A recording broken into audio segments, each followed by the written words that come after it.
Hey guys, Uncommon Ramen here. Today for TCG Tuesday, I'm going to do something I don't usually do. I want to take a look at the Crimson Vow Preconstructed Commanders. I don't usually do this for a couple of reasons, mainly because typically on my TCG, or at least for my TCG content, I try to keep it standard, but the way standard has been going has been kind of lackluster to say the least, and I've been having way more fun with Commander.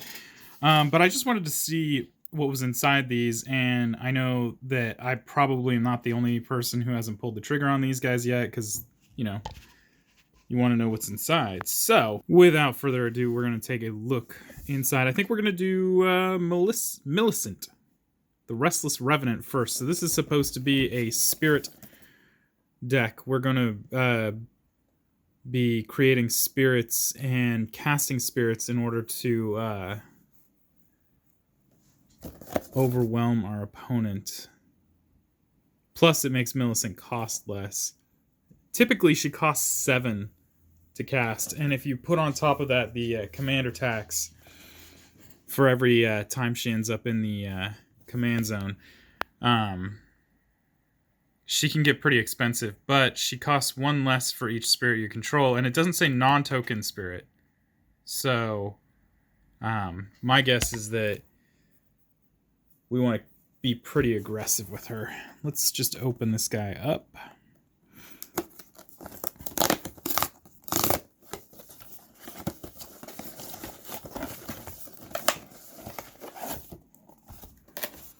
Just make sure the rest of this is what I think it is. Garbage. Yeah, pretty much. Some little poke out counters there. Nobody needs those. I do enjoy the boxes, though, although this box is kind of messed up. Oh, it's very messed up. No, that's okay. Is what it is.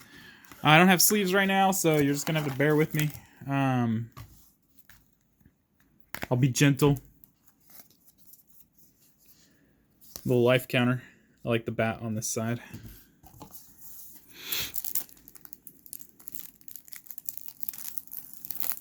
Just open right into here. The very back part of this is going to consist of tokens and the oversized, not oversized, but the thicker than usual. I forget what they called this foil, the textured foil. Cripes. It was something they brought in Commander Legends, and it was a really cool idea.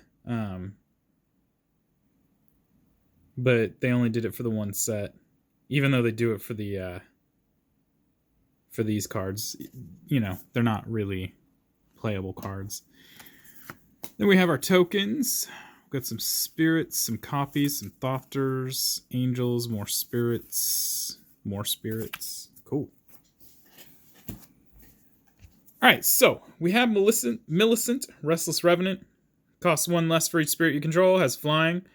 Whenever she or another non-token spirit you control dies or deals combat damage to a player, you create a 1/1 spirit token, so that's pretty cool. We got Donald, Herald of Wings. Whenever you cast a non-legendary creature spell with flying, you may copy it, except the copy is a 1/1 spirit in addition to its other types. Do this only once each turn. They don't die at the end of the turn, so just another way to get some more of those spirits on the table with possible ETB effects. Crush Conchbrand, exile artifact or enchantment. Custody Squire, flying. Will of the Council. When Custody Squire enters the battlefield starting with you, each player votes for an artifact, creature, or enchantment card in your graveyard. Return each card with the most votes or tied for the most votes to your hand. That's interesting. When Custody Squire enters the battlefield, starting with you, each player votes for an artifact, creature, or enchantment card in your graveyard. Oh, I see. So if they all evenly vote 1, 1, 1, and 1, you get all of them back. Got Darksteel Mutation. Great way to blank out a card and make it indestructible, so it makes it very difficult for them to get rid of. Field of Souls. Whenever a non-token creature is put into a graveyard from the battlefield, create a 1/1 spirit token with flying. Not bad. Ghostly Prison, the white version of Propaganda. Spectral Shepherd. Flying, return target spirit you control to its owner's hand. Nice for ETB effects, and it's a spirit. Swords to Plowshares. I like this art. I still am a big fan of the... I think it was Modern Horizons 2 artwork for it, or it might have been Commander Legends. And obviously the first artwork for Swords to Plowshares way back in the base sets was incredible. But all right, we got Arcane Denial. Very good counterspell. Gives some cards to both players, but honestly, you get 2 versus their 1. Distant Melody. Draw some cards for each permanent that shares a creature type for the creature type that you call. Nebelgast Herald. Good way to tap down your opponent. Good for offense.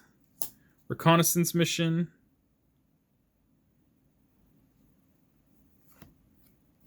Sire of the Storm. Oh, card advantage right there. Some value. Spectral Sailor. Another way to draw some cards. Has flash, flying, spirit. Drogskull Captain. This one's an anthem. Other spirits you control get +1/+1, and it has flying. Arcane Signet. Azorius Locket. Locket over the Signet? Interesting. Oh, Azorius Signet. There you go. Locket and Signet. Commander Sphere. Marble Diamond. Sky Diamond. Soul Ring. Azorius Chancery. Command Tower. Myriad Landscape. Path of Ancestry. Temple of False God. Unclaimed Territory. We got one plains? One plains? One plains? That doesn't make any sense. Okay, 1 plains. No islands. We got Rhoda, Geist Avenger.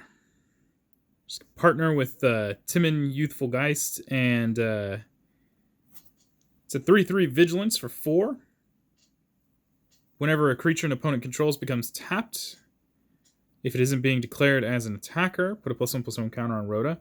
That actually works really well with the Nebelgast. Well, here's Timon Youthful Geist. Partner with Rhoda. 5 for 3/4 flying at the beginning of each combat. Tap up to 1 target creature. There you go. Can actually be used as your commander because they have partner. Should you choose to do so. Kind of run it as Tron at that point. But I feel like Millicent is kind of Tron as it is. Drogskull Reinforcements. They have melee. Whenever this creature attacks, it gets +1/+1 until end of turn for each opponent you attacked this combat. So it gets bigger as you attack more people. Other spirits you control have melee, so it helps them get bigger as well. And then prevent all combat damage that would be dealt to spirits you control. Wow. Okay. All right. So you won't be able to spot remove them with red direct damage spells, but you know, is what it is. Haunted Library. Whenever a creature an opponent controls dies, you may pay 1. If you do, create a 1/1 spirit. There you go. Priest of the Blessed Graph. At the beginning of your end step, create X 1/1 white spirit creature tokens with flying, where X is the number of opponents who control more lands than you. I'm sorry about that. Who control more lands than you. That is interesting, but it concerns me because you don't want to miss land drops, and because this is a creature, it's very vulnerable to spot removal.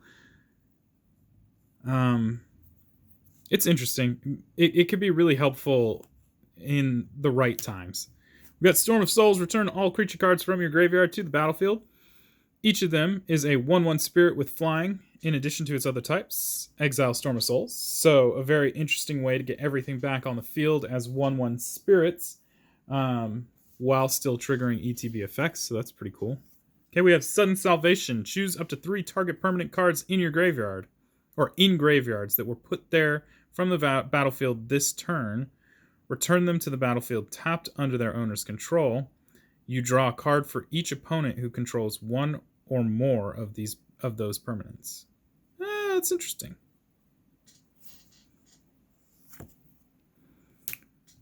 Breath of the Sleepless enchantment. You may cast spirit spells as though they had flash. That's very good. Whenever you cast a creature spell during an opponent's turn, tap up to one target creature. Okay, so this is very control-y. We got Ethereal Investigator. When it enters the battlefield, investigate X times, where X is the number of opponents you have. When you draw your second card each turn, create a spirit. Okay, there you go. So we're going to get those clues, draw some extra cards, create some spirits, although there's a ton of synergy in here about drawing cards, so even without the clues, we're still going to do that. We've got Haunting Imitation. Each player reveals the top card of their library. For each creature card revealed this way, create a token that is a copy of that card, except it's a 1/1. It's a spirit in addition to its other types, and it has flying. If no creatures cards were revealed this way, return Haunting Imitation to its owner's hand. Oh, it can't even fizzle. I mean, the worst that can happen is you can reveal only one creature for 3, but still, especially if that has a really good ETB, that's pretty cool. I like that card. Occult Epiphany. Draw X cards, then discard X cards. Create a white spirit 1/1 white spirit creature token with flying for each card type among cards discarded this way. Okay, that's not bad. Spectral Arcanist. Flying, when Spectral Arcanist enters the battlefield, you may cast an instant or sorcery spell with mana value less than or equal to the number of spirits you control from your graveyard without paying its mana cost. If that spell would be put into a graveyard, exile it instead. Not bad. Not bad. That's actually really good. Disorder in the Court. X and a blue and a white. Exile X target creatures. Then investigate X times. Return the exiled cards to the battlefield tapped under their owner's control at the beginning of the next end step. That could be good for both you or as a way to get into your opponent for lethal. Plus, you get to investigate. That's kind of cool. That could be a really good game closer. Angel of Flight Alabaster. Flying, at the beginning of your upkeep, return target spirit card from your graveyard to your hand. Great for recursion. Benevolent Offering. Choose an opponent. You and that player each create 3 1/1 white spirit creature tokens with flying. Choose an opponent. You gain 2 life for each creature you control, and that player gains 2 life for each creature they control. The more opponents you have, the better. Boreas Charger. Flying, when Boreas Charger leaves the battlefield, choose an opponent who controls more lands than you. Search your library for a number of planes equal to the difference. Reveal those cards. Put one of them onto the battlefield tapped and the rest into your hand. Then shuffle. Okay, so that's a good way to catch up. Not a spirit, though. Bygone Bishop. Flying, when you cast a creature spell with mana value 3 or less, investigate. Okay, some extra draw. Custody Soulbinders. Enters the battlefield with X +1/+1 counters, where X is the number of the creatures on the battlefield. You can pay 2 and a white and remove a +1/+1 counter from them to create a white spirit creature token with flying. Not bad. Fell the Mighty. Destroy all creatures with power greater than target creature's power. A semi-board wipe there. Especially if you choose one of your spirits. Hallowed Spirit Keeper. Vigilance. When Hallowed Spirit Keeper dies, create X 1/1 white spirit creature tokens with flying, where X is the number of creature cards in your graveyard. Not bad. Hanged Executioner. Flying, when Hanged Executioner enters the battlefield, create a 1/1 white spirit creature token with flying. Exile Hanged Executioner, exile target creature. Oh, cool. Spot removal. Karmic Guide. Flying, protection from black. Echo. Yikes. When Karmic Guide enters the battlefield, return target creature card from your graveyard to the battlefield. Okay, I can see why it has Echo. It's a steep Echo cost, but... Kurtar's Wrath, another board wipe. Except that if you have Threshold, You get to create 2 spirit tokens with flying. And put them on. So this is like Wrath of God on crack. Just really, really good. Knight of the White Orchid. First strike when Knight of the White Orchid enters the battlefield. If an opponent controls more lands than you, you may search your library for a Plains card, put it onto the battlefield, and shuffle. So it's another catch-up like the Pegasus. A Mentor of the Meek. Just a good way to draw some cards if you want to pay the 1. Mirror Entity can be anything, so it can be a spirit, and more importantly, creature until you can pay X, and until end of turn, creatures you control have a base power and toughness of XX, and gain all creature types. So it's a good way to really put pressure on your opponents. We got Oyobi, who split the heavens. Flying, whenever you cast a spirit or arcane spell, you can create a 3/3 white spirit creature token with flying. Not bad. 3/3 is big. Promise of Bunray. Promise of Bunray. When a creature you control dies, sacrifice Promise of Bunray. If you do, put 4 1/1 white 1/1 colorless spirit creature tokens onto the battlefield. Interesting. Not flying, though. Remorseful Cleric. Flying. Sacrifice Remorseful Cleric. Exile all cards from target player's graveyard. So there you go. Some graveyard hate. Twilight Drover. Whenever a creature token leaves the battlefield, put a +1/+1 counter on Twilight Drover. There's going to be a lot of that going on. Remove a +1/+1 counter from Twilight Drover to create 2 white spirit creature tokens with flying. Not bad. Very interesting card. Win-Borne Muse. Creatures can't attack you unless their controller pays 2 for each creature they control that's attacking you. It is Ghostly Prison in creature form. I wonder if there's propaganda in here too, because that would just really... Oh, it couldn't possibly be, because propaganda is uncommon, and we just got through all the uncommons. Interesting. So we have 2 versions of Ghostly Prison, but no propaganda, even though it has blue. Flood to Tears. Return all non-land permanents to their owner's hand. If you return 4 or more non-token permanents you control this way, you may put a permanent card from your hand onto the battlefield. Nice. It's a really fantastic way to wipe the board and then punish your opponent by being able to play a creature or a permanent from your hand after wiping the board. Not bad. Ghostly Pilferer.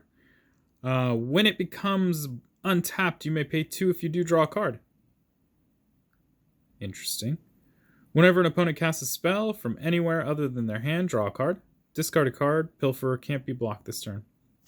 He's a 2/1, and you could really just Tron that, but I haven't seen a lot in the way of buffing auras or equipment, so it'll be interesting. I think you're just supposed to swarm and then crush your opponent with large amounts of flying creatures. We got Imprisoned in the Moon. Enchant creature, land, or planeswalker. Enchanted permanent is colorless. Or is a colorless land that taps for colorless, basically, and loses all other types and abilities. Oh, that's sad. Really great way to get rid of big threats, though. Kami of the Crescent Moon. At the beginning of each player's draw step, that player draws an additional card. Very nice. Midnight Clock. We all know what that does. Throne of Eldraine just cycled. Shacklegeist. Can't be blocked, or can block only creatures with flying. Tap 2 untap spirits you control. Tap target creature you don't control. Yeah, it's very control-y, which makes it easy to be aggressive with this. Rattle Chains. Flash flying. When Rattle Chains enters the battlefield, target spirit gains hexproof until end of turn. You may cast spirit spells as though they had flash. Nice. That's the second card that did that. Not to mention the flash in for hexproof. Great way to save one of your creatures. Supreme Phantom. Flying, other spirits you control get +1/+1. Second Anthem in here. Verity Circle. Whenever a creature an opponent controls becomes tapped. If it isn't being declared as an attacker, you can draw a card. That's the second one that does that. And then you can tap 4 to tap target creature without flying. That's pretty cool because it has its own mechanic built in to help trigger it. Then we got Dovin Grand Arbiter. For +1 until end of turn, whenever a creature you control deals combat damage to a player, put a loyalty counter on Dovin. Interesting. Until end of turn, whenever a creature deals combat damage to a player, whenever a creature. So there could be a possibility of multiple counters on him. Then you got for -1, create a 1/1 colorless Thopter artifact creature with flying, and you gain a life. And then this ulti for -7. Look at the top 10 cards of your library. Put 3 of them into your hand, and the rest on the bottom of your library in a random order. That's pretty cool. It's pretty cool. Geist of St. Taft has hexproof. When Geist of St. Taft attacks, you get to create a 4/4 white angel creature token with flying that's tapped and attacking. Exile that token at the end of the combat. Okay. Exotic Orchard. Moorland Haunt. You can tap a blue and a white and it to exile a creature card from your graveyard to create a white spirit creature token with flying. Nice. Port Town. Prairie Stream, Skycloud Expanse, Temple of Enlightenment. Why are there planes down here? Why did they have one up there? Whatever. Okay, we got 1, 2, 3, 4, 5, 6, 7, 8, 9, 10, 11, 12, 13, 14, 15, 16, 17, 18, 19, 20, 21, 22 basic lands. It's very interesting because the older pre-constructed commander decks very rarely used rare lands, and while temples are the Skycloud Expanse, the Prairie Stream, which is kind of too, but no, actually it's not bad. I was thinking of the Amonkhet bicycle lands.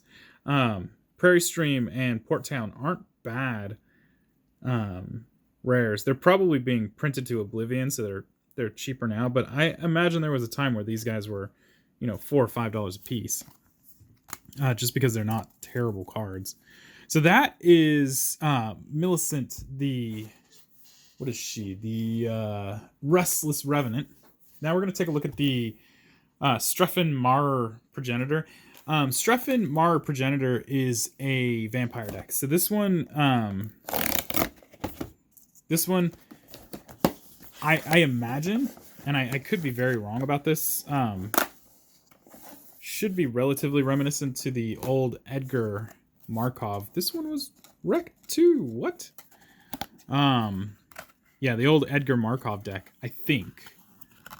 And I could be wrong because his main ability lets you sacrifice blood tokens to play vampires for free. Not only are they free, they come into play tapped and attacking, and more importantly, they are indestructible at that particular point in time. So I think that's pretty neat. So let me just pop this open. Same situation. We got some tokens back here in the form of stuck together. Yeah, okay. In the form of bats, treasures, vamps, and blood, because we're going to be using blood to sack some vamps into play. And then, of course, we have the super thick special foil Struffin Mar Progenitor on the back here. Flying at the beginning of your end step, create a blood token for each player who lost life this turn. So basically, you want to make them lose life, as many players as you can at the table lose life, so that you can get as many blood tokens as you can, because when Struffin attacks, you may sacrifice 2 of those blood tokens, and if you do, you may put a vampire card from your hand onto the battlefield, tapped and attacking. It gains indestructible until end of turn. So even if your opponent does end up blocking it for what would be typically a lethal amount of damage, that block will mean nothing because the vampire will be indestructible until end of turn. So there we go. We got ourselves Struffin Mar Progenitor. That was the one we just looked at. Next up, we have Temethar, Baron of Bats. He's got Ward, discard a card, so if you want to target him, you're going to have to discard a card. Whenever another non-token vampire you control dies, you may pay 1 and exile it. If you do, create a 1/1 black Bat creature token with flying. It gains when this creature deals combat damage to a player, sacrifice it, and return the exiled card to the battlefield tapped. Oh, wow. Wow. That's pretty cool. And it's a vampire. I mean, that's a really great ability. Costs a lot. Costs 6. But once you get him out there, your opponent is forced to deal with him. Because otherwise, wow, that's crazy. All right, we got Dark Imposter. 4 and 2 black. Exile target creature and put a +1/+1 counter on Dark Imposter. Dark Imposter has all activated abilities of all creatures exiled with it. He costs 2 and a black, and for 4 and 2 black, you can start removing major threats from the board. Not bad. Malachor Bloodwitch, basically flying protection from white whenever she enters the battlefield. Your opponent, or is it target opponent or each opponent? Each opponent loses life equal to the number of vampires you control, and you gain life equal to that. So that is dang good in multiplayer, especially in a vampire deck. Got Necropolis Regent, flying. Whenever a creature you control deals combat damage to a player, that player puts that many +1/+1 counters on it. Whenever a creature you control... Wow.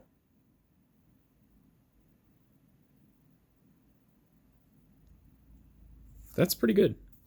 Nirkana Revenant. Whenever you tap a swamp for mana, add an additional black mana. And for 1 black, you can give her +1/+1 until end of turn. She has a Shade ability, which is really cool. Wasn't she in Battle Bond? I feel like she was in Battle Bond. Patron of the Vein. When it enters the battlefield, destroy a target creature an opponent controls. Whenever a creature an opponent controls dies, exile it and put a +1/+1 counter on each vampire you control. That is insane. You put that with Dark Imposter and things can get really out of hand really fast. Sanctum Seeker. Whenever a vampire you control attacks, each opponent loses 1 life and you gain a life. That is a great way to trigger Struffin. Stormkirk Condemned. 2 black for a 2/2. Discard a card. Vampires you control get +1/+1 until end of turn. You can only activate that once each turn. Not bad. Underworld Connections. Enchant land. The land has tap, pay a life, draw a card. That's cool. It's good for early to mid game. Anye's Ravager. Anye's Ravager attacks each combat if able. Whenever Anye's Ravager attacks, discard your hand, then draw 3 cards. Madness, 1 and a red. So you can play him pretty quickly. He's 3/3. But that discard your hand. You better be careful.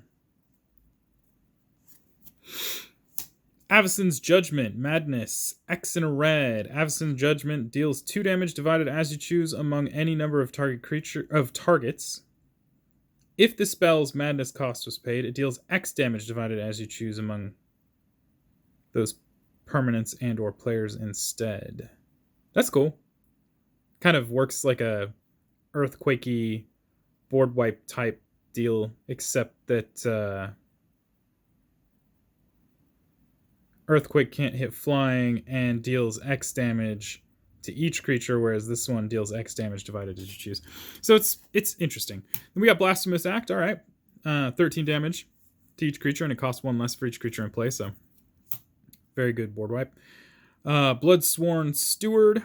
If you have your commander, commander creatures you control get +2/+2 and have haste. It's not bad. Crimson Honor Guard. Trample. At the beginning of each player's end step, Crimson Honor Guard deals 4 damage to that player unless they control a commander at the beginning of each player, so that can hit you too. Falconwrath Gorger. Each vampire card you own that isn't on the battlefield has Madness. The Madness cost is equal to its mana cost. Okay, I can see where that gets pretty cool. Mob Rule. 4 and 2 red. Choose 1. Gain control of all creatures with power 4 or greater until end of turn. Untap those creatures. They gain haste until end of turn. Or gain control of all creatures with power 3 or less until end of turn. Untap those creatures. They gain haste until end of turn. It's a potential Game winner right there. Game closer. Got Molten Echoes. As Molten Echoes enters the battlefield, choose a creature type. Whenever a non-token creature of the chosen type enters the battlefield under your control, create a token that is a copy of that creature. That token gains haste and exile at the beginning of the next end step. Next end step. Okay. So actually, you could potentially swing with it twice before it gets exiled. No, next end step. Okay, no. You would swing once and then it would die. Okay. Stormkirk Occultist. Trample. Whenever Stormkirk Occultist deals combat damage to a player, exile the top card of your library until end of turn. You may play that card. Okay. Has madness too. Vampiric Dragon. Whenever a creature dealt damage by Vampiric Dragon dies this turn, put a +1/+1 counter on it. And then Vampiric Dragon deals 1 damage to target creature for 1 in red. And you don't have to tap him. It's not bad. It's an old card, though, from way back. Exotic Orchard. Foreboding Ruins. Shadowblood Ridge. Smoldering Marsh. Temple of Malice. Temple of the False God. Unclaimed Territory. Swamp.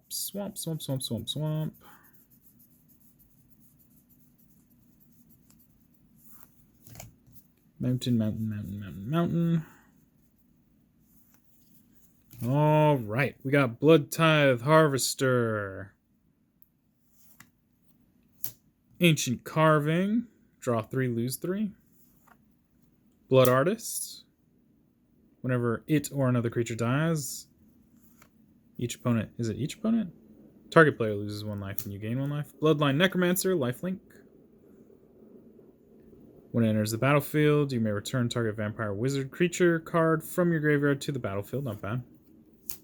Falconwrath Noble. Whenever Falconwrath Noble or another creature dies, target player loses 1 life and gain 1 life. So basically the Blood Artist, except it has flying.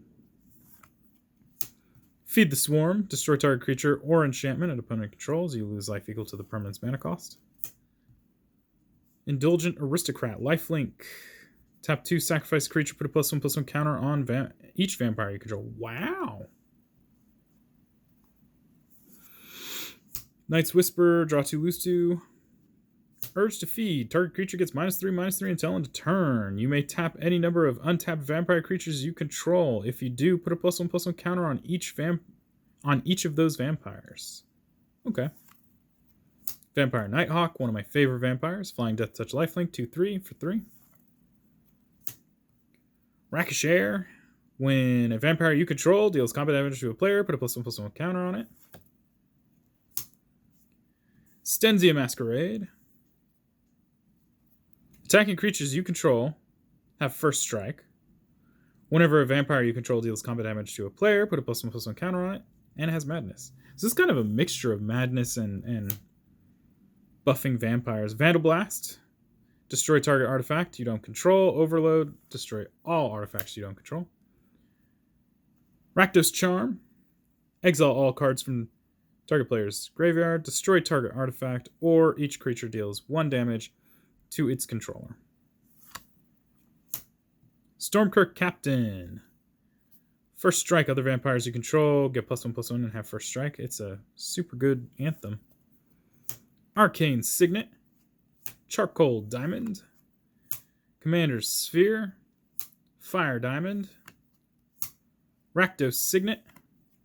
Soul Ring. Swiftfoot Boots. Unstable Obelisk. You can sacrifice it to destroy a target permanent. Command Tower. Myriad Landscape. Path of Ancestry. Rakdos Carnarium. Tainted Peak.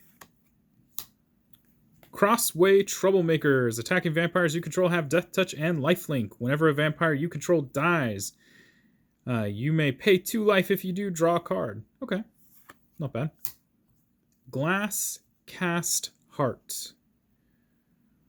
Whenever 1 or more vampires you control attacks, create a blood token. Okay.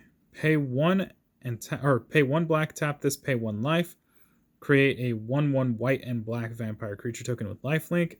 Pay 2 black, tap this, sacrifice glass, cast heart, and 13 blood tokens. Each opponent loses 13 life and you gain 13 life. Interesting. Camber, the Plunderer. Partner with Laureen, the Diversion. Lifelink. When a creature an opponent controls dies, you gain 1 life and create a blood token. Olivia's Wrath. Each non-vampire creature token gets -X until end of turn, where X is the number of vampires you control. Kind of like Mutilate. Same cost, except Mutilate chooses swamps, and this chooses vampires. Predator's Hour. Until end of turn, creatures you control gain menace, and whenever this creature deals combat damage to a player, exile the top card of that player's library face down. You may look at and play that card as long as it remains exiled, and you may spend mana as though it were mana of any color to cast that spell. Shadowgrange Archfiend. Demon. When Shadowgrange Archfiend enters the battlefield, each opponent sacrifices a creature with the greatest power among creatures they control. You gain life equal to the greatest power among creatures sacrificed this way. Madness, 2 and a black, pay 8 life. Oof. Well, you're going to gain life, so I guess I see why. 2 and a black to put an 8/4 into play. Arterial Alchemy. When it enters the battlefield, create a blood token for each opponent you have. Blood tokens you control are equipment in addition to their other types, and have equipped creature gets +1 or +2/+0 and equip 2. Nice. Imposing Grandeur. Each player may discard their hand and draw cards equal to the greatest mana value of a commander they own on the battlefield or in the command zone. That could be potentially really good, especially against Millicent, who costs 7. I think Struffin is 5 too, isn't he? Struffin is 4. Laureen the Diversion. First strike, sacrifice an artifact creature, goad target creature. Not bad. Markov Enforcer. Whenever Markov Enforcer or another vampire enters the battlefield under your control, Markov Enforcer fights up to 1 target creature an opponent controls. Whenever a creature dealt damage by Markov Enforcer this turn dies, create a blood token. Okay. Midnight Arsonist. When Midnight Arsonist enters the battlefield, destroy up to X target artifacts without mana abilities, where X is the number of vampires you control. Without mana abilities. So you can't take out soul rings and signets and stuff like that. Scion of Opulence. Whenever Scion of Opulence or another non-token vampire creature you control dies, create a treasure token. Sacrifice 2 artifacts. Exile the top card of your library. You may play that card this turn. Okay. Very versatile. Sinister Waltz. Sorcery. Choose 3 target creature cards in your graveyard.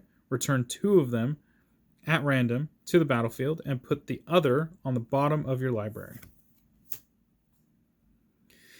Anawan, the Ruined Sage. At the beginning of your upkeep, each player sacrifices a non-vampire creature. Oh yeah, super good. Bloodlord of Vazgoth. Bloodthirst 3. If an opponent was dealt combat damage this turn, or no, dealt damage this turn, this creature enters the battlefield with 3 +1/+1 counters on it. Nice. Flying. Whenever you cast a vampire creature token, it gains Bloodthirst 3. Okay. That's cool. Blood Tracker. Flying. For a black and paying 2 life, put a +1/+1 counter on Blood Tracker. When Blood Tracker leaves the battlefield, draw a card for each +1/+1 counter on it. Okay. Butcher of Malachor. When Butcher or another creature you control dies, each opponent sacrifices a creature. That is super good. Costs 7 though. Champion of Dusk. When Champion of Dusk enters the battlefield, you draw X cards and you lose X life, where X is the number of vampires you control. Eesh, that could get really bad. Cordial Vampire. When Cordial Vampire or another creature dies, put a +1/+1 counter on each vampire you control. Damnable Pact. Target player draws X cards and loses X life. All right. So that is Struffin, and it is a vampire deck. This one's a little bit different. This one focused a lot around not only madness, but definitely getting those blood tokens in play. And I had forgotten that there's actually another black-red deck with a vampire commander, Anye, which is heavily focused on madness. So they're very different. This one, by comparison to the Edgar Markov commander deck from back then,